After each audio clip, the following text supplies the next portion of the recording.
अगर मैं आपको कहूँ कि through out my school life मैंने टॉप किया है, वो भी बिना किसी खास पढ़ाई किए, तो क्या आप मुझ पे बिलीव करोगे? यस।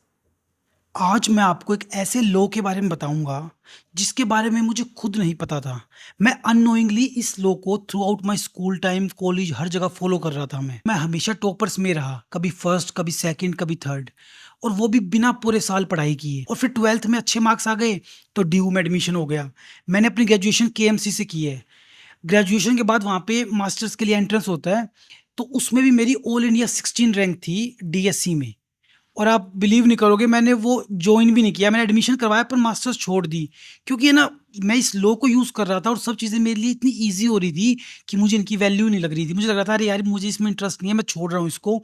जबकि मेरे पेरेंट्स सब मेरे पीछे पड़े हुए थे कि इतनी मुश्किल से एडमिशन हुआ है, लोगों का एडमिशन नहीं होता, तेरी 16 रैंक आ गई तो करना इसको। मैंने नहीं किया। मैं इसको छोड़ के मुंबई चला गया, मैंने फ़िल्म मेकिंग की।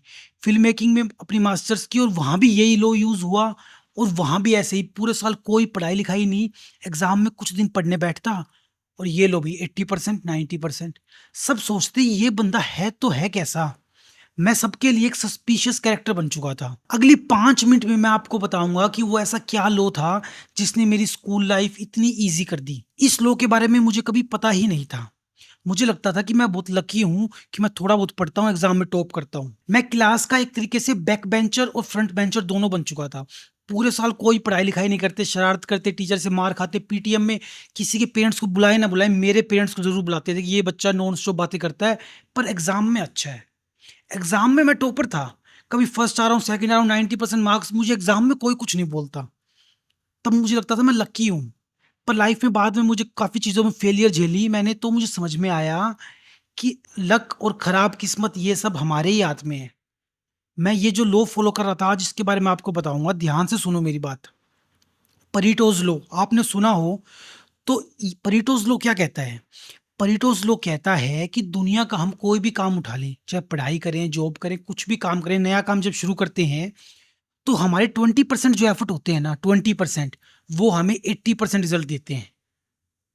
सिर्फ हमारे स्टार्टिंग के 20% एफर्ट हमें 80% रिजल्ट दे सकते हैं, और वो ही देते हैं। उसके अलावा 100% रिजल्ट चाहिए आपको, बिल्कुल टॉपर बनना है 100%, तो फिर वो 100% ही पढ़ाई करनी पड़ेगी।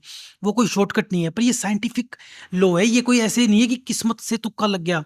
मैं बता रहा हूँ, तरीका समझाऊंगा आपको कैसे रेलिवेंट है पढ़ाई में।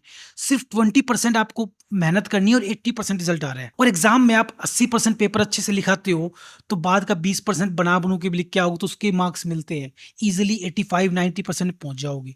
तभी मैं कभी हमेशा ऐसे नहीं रहा कि स्ट्रिक्टली फर्स्ट ही आएगा ये लड़का। कभी फर्स्ट आ गया, सेकंड आ गया, किसी ने ज़्यादा मेहनत कर ली तो हो सकता है मुझसे आगे निकल जाए। पर मैं खुश था। मैं बिना किसी मेहनत के मैं हमेशा टॉपर्स के बीच खड़ा हूँ, हमेशा स्टेज पे प्राइज़ लेने जा रहा हूँ, मैं खुश था। मेरी लाइफ़ मस्त कट रही थी। लोग है ना, मैं अब देखता हूँ दोस्तों को भी, छोटे-छोटे बच्चे मुझे कहते हैं, "भैया डीयू में एडमिशन के लिए क्या करें, कैसे करें?" उनके एडमिशन नहीं हो रहे, रो रहे हैं, और मेरे लिए डीयू में एडमिशन ऐसे था कि मेरे को तो ईज़िली हो गया, मुझे पता भी नहीं चला। मुझे डीयू की वैल्यू नहीं समझ में आई थी उस टाइम की। मुझे लगा यार, बोर्ड में मार्क्स तो सबके आ ही जाते हैं ना। पर ये लो, अगर आप भी फ़ॉलो करोगे तो आपको ही बहुत फ़ायदा होगा। तो ध्यान से सुनो कि एग्ज़ाम में इसको कैसे यूज़ करते हैं। मैं क्या करता था, पूरे साल तो कोई पढ़ाई-लिखाई नहीं की। तो अब एग्ज़ाम आ गए, एग्ज़ाम से 15-20 दिन, महीना पहले एक सीरियस हो जाते हैं ना, कि टेंशन स्टार्ट हो जाती है कि एग्ज़ाम आ रही है, तो मैं सीरियस होके पढ़ने बैठ जाता। अब मेरे पास 15-20 दिन हैं, मान लो 5-6 सब्जेक्ट हैं, हर सब्जेक्ट को मैं 2 से 3 दिन दे सकता हूँ। अब 2 से 3 दिन में मुझे 20 से 25 चैप्टर हैं, जो भी है वो पूरा सिलेबस करना है। ठीक है? अब इससे ज़्यादा टाइम तो है नहीं, पूरे साल कुछ पढ़ा नहीं। तो मैं क्या करता था, सबसे बड़ा हथियार है आपका सिलेबस। सिलेबस को अच्छे से देखो, पढ़ो उसको, 2-4 बार समझो भी। उसको ये समझो कि कौन-सा टॉपिक किसकी वेटेज ज़्यादा है, किसकी कम है, कौन से चैप्टर आपको पहले कवर करने चाहिए कि जिसमें से मैक्सिमम मार्क्स का एग्ज़ाम आएगा। तो इस तरह देखो, पहले सिलेबस को आपको अच्छे से, सिलेबस एक तरीके से याद ही हो जाना चाहिए कि कहाँ क्या है, ये चैप्टर करना है, ठीक है? सिलेबस आपको समझ में आ गया ना, उसके बाद आपके लिए ईज़ी हो गया, रोड मैप बिल्कुल बन चुका है। क्या करना है, हर चैप्टर की है ना, मान लो 20 चैप्टर हैं, तो 20 के 20 चैप्टर की बैठ के एक बार समरी देख लो। एक बार ओवरऑल पढ़ लो, कुछ याद नहीं करना, कुछ रट्टा नहीं मारना, स्टोरी के वे में 20 चैप्टर हैं तो 20 के 20 समझ लो कहना क्या चाह रहे हैं। इस चैप्टर में ये ऐसे-ऐसे है, इसमें इसकी मदर का ऐसे-ऐसे है, इसमें ये इक्वेशन ऐसे-ऐसे है। हर चैप्टर की अपनी एक समरी होती है, समझ रहे हो? बहुत ही कम टाइम में, मेरी तो सीटिंग कैपेसिटी भी नहीं थी, मैं 1-2 घंटे बैठ के पढ़ता और मैं ऐसा बर्नआउट हो जाता कि यार टच भी नहीं कर सकता मैं बुक अब। मैं बिल्कुल ही एवरेज या बिलो एवरेज स्टूडेंट होना चाहिए था अगर मेरे पास ये लो ना होता तो, समझ रहे हो? तो 1 से 2 घंटे में जितनी देर भी आप बैठ पाओ, उतने में है ना 10 चैप्टर हो जाते हैं जितने में आप 1 चैप्टर करोगे। कोई भी एक एवरेज स्टूडेंट बेचारा करने की कोशिश करे तो वो क सोचेगा ठीक है मुझे अच्छे मार्क्स लाने हैं। वो ध्यान से पढ़ने बैठेगा, फर्स्ट चैप्टर अच्छे से किया, फिर सेकंड किया, थर्ड किया, 3-4 चैप्टर किए, वो हो गया फ्रस्ट्रेट, बर्नआउट। हर कोई टॉपर वैसा नहीं है 10-10 घंटे पढ़ने वाला। मेरे जैसे होते हैं मैक्सिमम स्टूडेंट्स, नहीं पढ़ पाएँगे इतना। तो तरीका क्या है? आपको 2-4 घंटे में ही पूरा सिलेबस कवर करना है। तो सबकी समरी कर लो, बहुत फास्ट हो जाएगी और मज़ा भी आएगा कि मैं 15 मिनट में बैठ के मैंने देख लिया, एक याद कुछ नहीं किया, रट्टा नहीं मारना स्टोरी में कि इस चैप्टर में ये कह रहा है। जब 2-4 घंटे में आप 20 के 20 चैप्टर की आप समरी पढ़ ली ना, आप एक अलग ही कॉन्फिडेंस फ़ील करोगे कि अरे! मेरा तो पास होने का जुगाड़ हो ही गया। अब आप फ़ेल नहीं हो सकते। जो लॉन्ग आंसर क्वेश्चन्स आएँगे वो सब आप ईज़िली अटेम्प्ट कर पाओगे। आपको सबकी समरी पता है, ये पता है, ल हो सकता है आप 1 मार्क्स वाले क्वेश्चन एमसीक्यू वो ना कर पाओ, डीप क्वेश्चन आएँगे वो नहीं कर पाओगे, पर आपका पास का जुगाड़ हो गया। ठीक है? और अब आपको दूसरा स्टेप क्या करना है, फिर मैं उठाता था प्रीवियस ईयर क्वेश्चन पेपर। अब हर chapter wise previous year question paper 5 से 10 क्वेश्चन देखो और उसके अकॉर्डिंग फिर चैप्टर को पढ़ो कि ये क्वेश्चन इस तरह पूछा हुआ है, ये घुमा के ऐसे पूछा हुआ है, ये ऐसे पूछा हुआ है।